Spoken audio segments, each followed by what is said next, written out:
গেল একটা বছর এই দেশটা টিকিয়ে রেখেছে মূলত সাধারণ মানুষ, যেটাকে ওরা মব নাম দিয়েছে। সেই মানুষগুলো যদি ঘরে ফিরে যায়, এটা ডিজিএফআই, প্রথম আলো, ডেইলি স্টার, কিছু সুশীল এবং গোয়েন্দা সংস্থা, এরা সবাই মিলে চাচ্ছে যে এরা যেন কোনোভাবেই মাঠে না থাকে। মাঠে থাকতে হবে। ইনকিলাব মঞ্চ, আপ বাংলাদেশ, জুলাই অ্যালায়েন্স সহ যারা যারা আছে সবাইকে মাঠে থাকতে হবে। আপনাদেরকে মাঠ থেকে সরাইতে পারলে তাদের জন্য সুযোগ সুবিধা আসবে, তারা যা মনে চায় তাই করতে পারবে। গেল এক সপ্তাহে ওয়াকার তার কিছু কচুখ্যাতি বাহিনী আছে, সেই বাহিনী দিয়ে নানান ন্যারেটিভ তৈরি করার চেষ্টা করেছে। বাংলাদেশে নাকি ইউএস এর এম্বাসি নাকি ইয়েরা নাকি উইয়ে দিবে, এই নিউজও করেছেন অনলাইন পোর্টালে। তো এই কাজগুলো তারা কেন করছে? আপনি দেখবেন গোলাম ময়লা রনি, আর ওদের ওই যে প্রতিবন্ধী এক ওদের সুশীল আছে, ডাক্তার জায়েদুর, আপনার রুমিন ফারহানা আপার, উনি নাকি আবার পার্ট টাইম স্বামী। মাঝখানে ওনার হাজবেন্ড আমাদের এক সাংবাদিক ভাইরে, ওনার ওয়াইফ এক সাংবাদিক ভাইয়ের কাছে এসেছিল বিচার চাইতে, রুমিন ফারহানা তার সংসার ভেঙে দিচ্ছেন। এরপরে সেই সাংবাদিক আবার তার কাছে জবাব চেয়েছেন, কয়েকদিনের ভিতরে মিটমাট হয়ে গেছে। আবার সেই মহিলা ফেসবুক প্রোফাইল চেঞ্জ করে এই জায়েদ সহ তার ফেসবুক পোস্ট করেছে। তো জায়েদ এই হচ্ছে ওই যে হাজি মকবুলের আপনার সব টাকা পয়সা, সব ওনার একটা ইউনিভার্সিটি আছে, সেটাও সে এখন দেখভাল করছে, তার ব্যবসাপাতি সব জায়েদ দেখাশোনা করছে। আর ডিজিএফআই ভাতা তো তিনি পাচ্ছেনই। তারা বিশাল বড় বড় লেকচার দিয়ে তারপরে বুঝাইতে চাচ্ছেন এই দেশে সেনা শাসন দরকার, সেনা শাসন হইলেই তাদের জন্য ওয়াকার যেটা চেয়েছিল রিফাইন আওয়ামী লীগের নামে শেখ হাসিনাকে আবার আনা যাবে, সেটা না পেয়ে তারপরে এসেছে হচ্ছে জাতীয় পার্টির উপরে। তো জাতীয় পার্টির এই আলোচনায় আসবো, তার আগে একটু বলে নিই যে গত 2 দিনে এক সপ্তাহে 2বার ওয়াকার ক্ষমতা নেওয়ার চেষ্টা করেছে। আমি কথাগুলো কেন বলছিলাম, এটা এই শেখ হাসিনা ধরেন গেল 15 বছর, আমি যদি শেষ 1 মাসের কথা ধরি, আপনাদের মনে আছে 19 বা 18 তারিখে আমি একটা ভিডিও করেছিলাম, বা 20 তারিখে, যখন ব্ল্যাক আউট চলছিল, যে শেখ হাসিনা পালিয়েছে। তো আমাদের কাছে যে তথ্য ছিল, আমি সেই তথ্যের বেসিসে তাকে বলেছি, তারা সেটার আমাদের কাছে তথ্য আছে, সেই তথ্য অনেক সময় যেটা বলা হয় সেটা পরিকল্পনায় পরিবর্তন হয়, আমাদেরকে যেটা জানানো হয় সেখানে অনেক সময় ভুল ভ্রান্তি থাকতে পারে। সো আমি আমার কাছে যা তথ্য ছিল সেটা জানিয়েছিলাম। শেখ হাসিনা 3 দিন পরে এসে তারপর যখন সব ইন্টারনেট অন করে জাতির উদ্দেশ্যে ভাষণে আসলেন, তখন বললেন যে শেখের বেটি পালায় না, এই বক্তব্য দিয়ে তারপরে শুরু করলেন। তো পালিয়েছেই তো, যে পালানোর কথা তাকে আগে থেকে পরামর্শ দেওয়া হচ্ছিল সেটা সে শুনে নেয়, শেষ পর্যন্ত 5 তারিখে যেতে বাধ্য হয়েছে, এভাবে তিনি পালিয়েছেন। তো এইটা শেখ হাসিনা নানান ভাবে বোঝানোর চেষ্টা করেছে, না আমরা পারি না, কিছুই হয়নি, সরকার খুব অবস্থানে ব্যবসায়ীদেরকে ধরে এনে ঘাড়ে বন্দুক ঠেকায় বলানো হয়েছে যে আপনারা বলেন সারা জীবন আপনাদের সাথে থাকবো, যা লাগে সবাই থাকবো, হাসিনার সাথে আছি, এগুলো বলানো হয়েছে। বলি আসলে একটা বেলুন ফুলানো হয়েছে, সেটার হাওয়া যাওয়ার পরে এটার মধ্যে আর কিছুই নাই। সো আমি সেটা চাই না, আমি চাই এই জুলাই যুদ্ধে আসল যোদ্ধা যারা, তাদেরকে মাঠে থাকতে হবে। ওয়াকার শুধুমাত্র ডক্টর ইউনূসের সাথে পেরে উঠছে না, কারণ হলো ডক্টর ইউনূসের সাথে পুরো পশ্চিমা বিশ্ব তাকে সমর্থন দিচ্ছে, এটার কারণে সে পারছে না। কিন্তু আপনাদেরকে একটা জিনিস মাথায় রাখতে হবে, এই ওয়াকার শেখ হাসিনার মনোনীত একজন ওয়াকার। এই পৃথিবীর ভেতরে, পৃথিবীতে এমন বিপ্লব কখনো হয় নাই যে শেখ হাসিনা রেখে যাওয়া, এই আপনার ফ্যাসিস্টে রেখে যাওয়া রাষ্ট্রপতি আছে, ফ্যাসিস্টে রেখে যাওয়া সচিবরা আছে, এখনো পর্যন্ত সেনাপ্রধান আছে, এই দুইটা মানে রাষ্ট্রপ্রধান আর সেনাপ্রধান, এইটা রাষ্ট্রপতি আর সেনাপ্রধান, এটা পৃথিবীর ইতিহাসে নেভার হ্যাপেন্ড। এটা সম্ভবই না, কখনোই হয় নাই, কখনো হবেও না, একমাত্র বাংলাদেশে হয়েছে। এইটার ক্ষেত্রে বিএনপি বাধা দিয়েছে। চুপ না থাকলে ইউনূস সারা জীবন ক্ষমতায় থাকবে, বিএনপিকে ক্ষমতায় আনবে না।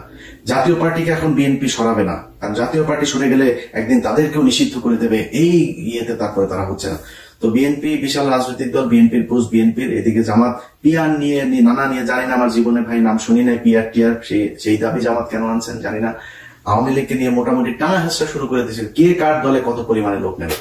অতএব এই 2 রাজনৈতিক দলের বাইরে বাংলাদেশে মানুষ আছে, তাদেরকে এক থাকতে হবে, তাদেরকে সব সময় এই রাষ্ট্রের অতন্ত্র প্রহরী হিসাবে থাকতে হবে। আপনারা দেখেন যে আওয়ামী লীগের লোকজন, তারা এখন তাদের যে কেবলা শরীফ, এই যে দিল্লিতে আছেন, দিল্লিতে বসে সারাদিন ফেন্সিডিল খান, মাঝে মধ্যে সোনাগাজীতে যান, গার্লফ্রেন্ড বউটো সব তো এখানে আছে। এখন তো ছাত্র দল যুবদলের ভাইয়েরা তাদেরকে গণিমতের মাল হিসাবে ভোগ করছেন।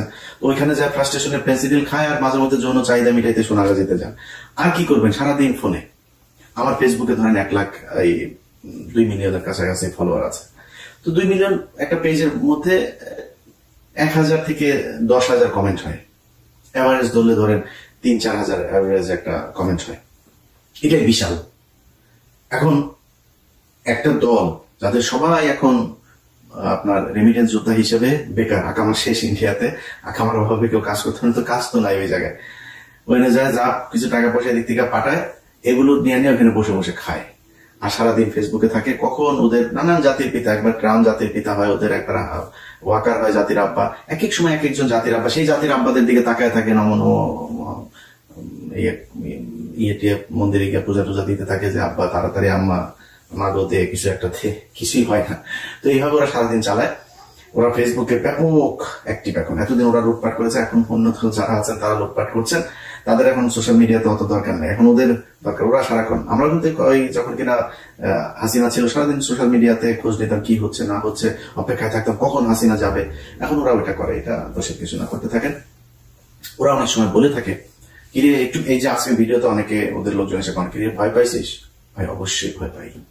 এই দেশে একজন নারীকে রোজা ভাঙিয়ে তারপরে তাকে হত্যা করা হয়েছে। 6 মাসের শিশু তার পরিবার সহ তাকে একটা ঘরের ভেতরে ঢুকিয়ে তারপরে তাকে পুরো পরিবারকে বোমা মেরে তারপরে জঙ্গি বলে তাদেরকে হত্যা করা হয়েছে।